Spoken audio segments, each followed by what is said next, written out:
Hello, Southeast Alaska. This is Megan Petersen with the Ketchikan Daily News Weekly News Update.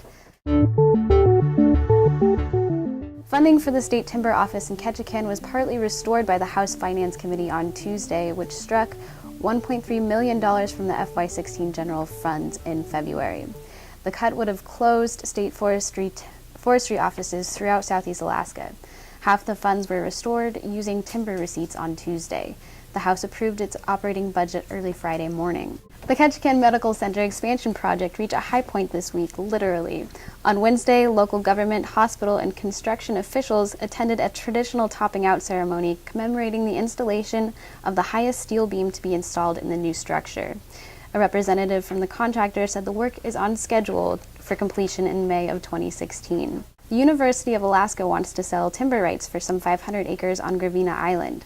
The parcels are located south of the Ketchikan International Airport and west of Annette Island, and include the Blank Point area. The land is accessible only by boat or float plane. UA will be accepting bids and public comment until 5 p.m. on April 15th.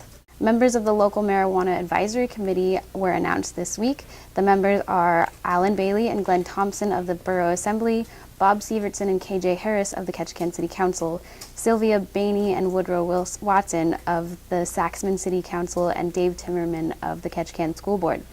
The committee will create recommendations for local regulation of pot and comment on state regulations.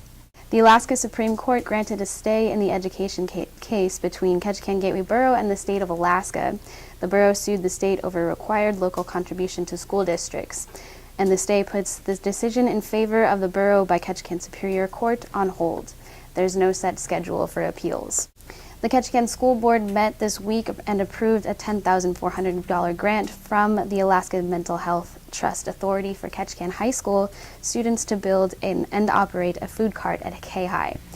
The K-High Cafe Cart, as it is tentatively called, is a collaborative project between shop and special education classes.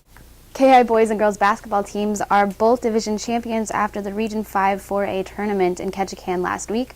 Both teams will travel to Anchorage to compete in the state tournament from March 19th to 21st.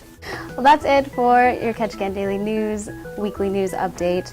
Check out this weekend's waterfront for a story on the state ferry. Ketchikan is back in service after a $13 million federally funded renovation project that included an overhaul of its main engines and more Region 5 tournament coverage in the weekend scene.